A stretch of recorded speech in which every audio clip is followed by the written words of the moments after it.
Due to environmental and economic concerns, there's been a movement to reinvent personal transportation, to somehow take the automobile out of the environmental equation without added expense or drastically altering our lifestyles. So later this year, we will see the newest generation of electric vehicles out on the road. The Volt is still an automobile, still has 4 doors, is expected to do everything a normal automobile can do without compromise.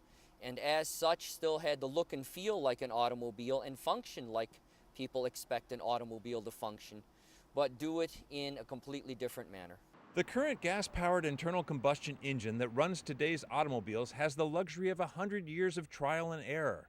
Today's electric vehicles have only a couple decades of on-again, off-again research, and only in the past couple years, with the advent of powerful, lightweight lithium-ion batteries, have they become truly feasible. What the consumer sees is something that is pretty easy to use, but the sophistication that underlies that surface is amazing.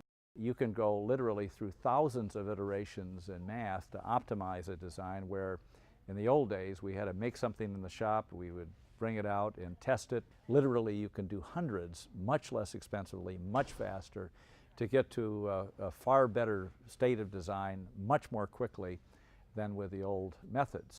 Batteries have been running non-stop at General Motors' state-of-the-art battery lab to simulate a 10-year lifespan. And the brains of the Volt, the computers and other electronics, are being tested here at the High Performance Compute Center. Behind me in this room are 10,000 processors, some of which are water-cooled because of the heat they generate, which solve millions of equations, millions of times a second, to simulate new vehicle development like the battery or electric motors or the software controls that are in the Volt.